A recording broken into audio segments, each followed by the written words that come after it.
Hi hello friends, வணக்கம். இன்றைக்கி நம்ம சேனலில் பார்க்க போகிறது கிராமத்து ஸ்டைலான ஒரு முட்டை குழம்பு.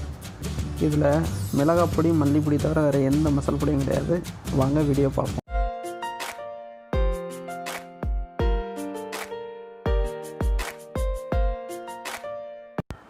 தேவையான பொருட்கள்: 4 முட்டை, 2 உருளைக்கிழங்கு, மினிமம் 2 உருளைக்கிழங்காக போடுங்க, அப்போ தான் நல்லாயிருக்கும். அடுத்து 2 பெரிய வெங்காயம், அடுத்து ஒரு தக்காளி, காரத்துக்கு ஏற்ப 1 பச்சை மிளகாய், காரம் கம்மியாக இருந்தால் 2 பச்சை மிளகாய் கூட போட்டுக்கோங்க. 10 பல் பூண்டு, 2 துண்டு இஞ்சி, ஒரு 7 to 10 நம்பர் சின்ன வெங்காயம், அடுத்து 1 கப் தேங்காய் திருவுனது, அதுக்கப்புறம் 1 டீஸ்பூன் பெருஞ்சீரகம், 1/4 டீஸ்பூன் மஞ்சப்பொடி, 1 டீஸ்பூன் மிளகாய்த்தூள், அடுத்து 2 டீஸ்பூன் மல்லித்தூள். சரியா, 2 டீஸ்பூன் மல்லித்தூள். அடுத்து தாளிப்புக்கு தேவையான பொருட்கள் பார்ப்போம். 3 பிரிஞ்சி இலை, 1 இன்ச்சு பட்டை, கொஞ்சமாக கல்பாசி, 4 கிராம்பு, 4 ஏலம். அவ்வளோதாங்க தேவையான பொருள். இப்போ செய்முறையை பார்ப்போம்.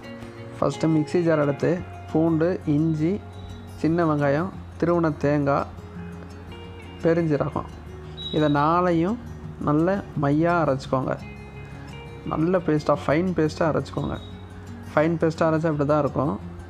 இந்த அளவுக்கு அரைச்சதுக்கப்புறம் ஒரு பாத்திரத்தை எடுத்து 3 டீஸ்பூன் ஆயில் அல்லது 50 கிராம் ஆயில் ஆட் பண்ணிவிட்டு, அந்த எண்ணெய் கொஞ்சம் காஞ்சதுக்கப்புறம் தாளிப்பு பொருளான பட்டை, ஏலம், கிராம்பு, பிரிஞ்சி இலை, இது எல்லாமே ரொம்ப கற்காமல் ஃபைனாக வாசனை வர்றது அளவுக்கு வதக்கிக்கோங்க.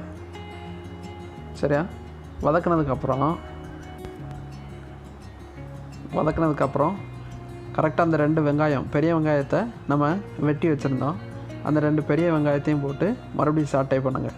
சரியா, அந்த 2 பெரிய வெங்காயமும் பிரியாணி அளவுக்கு கறுக்கக்கூடாது. பட் அது அந்த வதங்கின ஸ்டேஜ் கரெக்டாக தெரியும். அதில் இருக்க அந்த வெங்காயத்தில் இருக்க தண்ணியெல்லாம் வெளியே போய் கொஞ்சம் சாஃப்டாக இருக்கும். அந்த ஸ்டேஜ் வதக்குங்க. அதுக்கப்புறம் மிளகாய் ஆட் பண்ணுங்கள். காரத்துக்காக நம்ம எடுத்து வச்சுருந்த அந்த மிளகாய் ஆட் பண்ணுங்கள். ஆட் பண்ணி இன்னும் கொஞ்சம் நல்லா சாட்டை பண்ணுங்கள். சரியா, இந்த ஸ்டேஜில் தக்காளி நம்ம எடுத்து வச்சுருந்த அந்த 1 தக்காளியை ஆட் பண்ணுங்கள். ஆட் பண்ணிவிட்டு நல்லா வதக்குங்க. நம்ம அந்த வெங்காயத்தில் பாருங்கள், 1 சைடு அப்படி ப்ரௌன் ஆகிருக்கும் பாருங்கள். மேலே வேகாத மாதிரி தெரியும், ஆனால் நல்லா கவனிங்க, உள்ளே நல்லா ப்ரௌன் ஆகிருக்கும். ஒரு அடியில் உள்ள இதெல்லாம் ப்ரௌன் ஆகிருக்கும் கொஞ்சம். அப்போ இந்த டயத்தில் கரெக்டாக மஞ்சப்பொடி ஆட் பண்ணிக்கோங்க. 1/4 டீஸ்பூன் மஞ்சப்பொடி எடுத்து வச்சுருந்தோம். மஞ்சப்பொடியும் இப்போ நம்ம போடுற உப்பு எதுக்குன்னு பார்த்தீங்கன்னா, வெங்காயத்துக்கும் இந்த தக்காளி வதங்கிறதுக்கான உப்பு தான். சரியா, ஃபுல் குழம்புக்கான உப்பு கிடையாது, அது ஃபைனலாக தான் ஆட் பண்ணணும்.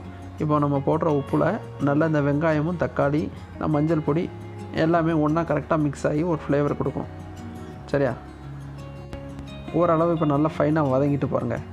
இந்த ஸ்டேஜில் கரெக்டாக மிளகாய் பொடி போடுங்க. ஒரு டேபிள் ஸ்பூன் போட்டால் போகுதும், ஏன்னா 4 முட்டை தான்.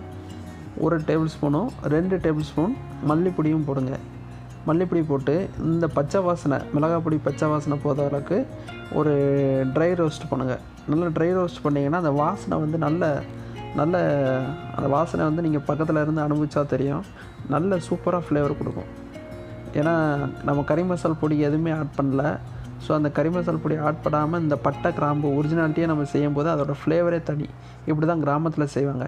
இந்த ஸ்டேஜில் நீங்கள் என்ன செஞ்சோன்னா, கரெக்டாக நம்ம அரைச்சி வச்சுருந்த தேங்காய் விழுது, இஞ்சி பூண்டு எல்லாம் போட்டு அரைச்சி வச்சுருந்தோம்ல, அந்த தேங்காய் விழுதையும் போட்டு இதையும் இன்னும் கொஞ்சம் ட்ரையாக கரெக்டாக மேனேஜ் பண்ணி நல்ல சூப்பராக வதக்கிடுங்க. சாட்டை பண்ணுங்கள். நிச்சயமாகவே சூப்பராக இருக்கும். தேங்காய் உள்ள பச்சை வாசனை போகணுன்னு அவசியம் இல்லை. இந்த ஸ்டேஜில் கரெக்டாக கொஞ்சம் தண்ணி ஊற்றுங்க. உங்களுக்கு தேவையான தண்ணி ஊற்றிக்கோங்க. அதாவது செமி கிரேவி டைப்பில் வேணால் செமி கிரேவி டைப்பு, தண்ணி கொஞ்சம் அதிகமாக இருந்தால் நார்மல் குழம்பு டைப்பில் இருக்கும். ஏன்னா கிராமத்தில் தண்ணியை கொஞ்சம் அதிகமாக ஊற்றி தான் செய்வாங்க. ஊற்றி சாப்பிட்ற மாதிரி தண்ணி அதிகமாக ஊற்றி தான் செய்வாங்க. ஸோ இப்போ தேவையான தண்ணியை ஊற்றி நல்லா கொதிக்க விட்டாச்சு. இது ஃபஸ்ட்டு கொதி. இந்த கொதியில் உருளைக்கிழங்கு நம்ம 2 அவிச்சு எடுத்து வச்சுருந்தோம்ல, அந்த 2ஐயும் போட்டாலும் சரி, இல்லை பச்சை உருளைக்கிழங்க வெட்டி போட்டாலும் சரி, இது வெந்துடும். இந்த கொதியில் வந்து வெந்துடும். நம்ம ஈஸியாக முட்டையை அவிய போட்டு தானே எடுப்போம். ஸோ அப்போ உருளைக்கிழங்கு வச்சுக்கிட்டோன்னா கொஞ்சம் நமக்கு வேலை லேசாக முடியும். அவ்வளோதான். இப்போ நல்ல ஹை ஃப்ளேமில் வச்சு நல்லா கொதிக்க விட்றோம். இது 2வது கொதி வரணும். 2வது கொதி வரும்போது வரதுக்கு முன்னாடி தேவையான உப்பை போட்டுக்குவோம். அப்புறம் என்னென்னு பார்த்தீங்கன்னா, முட்டை இருக்குல்ல, இந்த முட்டையை வந்து நம்ம 2 கீறி வச்சுக்கிட்டோன்னா அந்த முட்டைக்குள்ளே வந்து இந்த குழம்போட ஃப்ளேவர் உள்ளே போய் அந்த முட்டை கொஞ்சம் சாப்பிட்றதுக்கு நல்லாயிருக்கும். கவுச்சி எதுவும் அடிக்காமல் இருக்கும். அதே மாதிரி இன்னொரு ட்ரிக்ஸு பார்த்தீங்கன்னா, முட்டையை வந்து ரொம்ப நேரம் முட்டை குழம்புல போட்டிங்கன்னா அந்த முட்டை ஹார்டாயிடும். அது சிலருக்கு வந்து பிடிக்கும். சிலவங்களுக்கு வந்து முட்டை வந்து கொஞ்சம் சாஃப்டாக இருந்தால் பிடிக்கும். நீங்கள் வந்து எங்களுக்கு எப்படின்னா கடைசி ஸ்டேஜில் முட்டையை போட்டால் கொஞ்சம் ஈஸியாக ஒரு 5 நிமிஷம் போட்டாலே போதும். 5 நிமிஷம் கூட தேவையில்லை, ஒரு 3 நிமிஷம் போட்டாலே போதும்.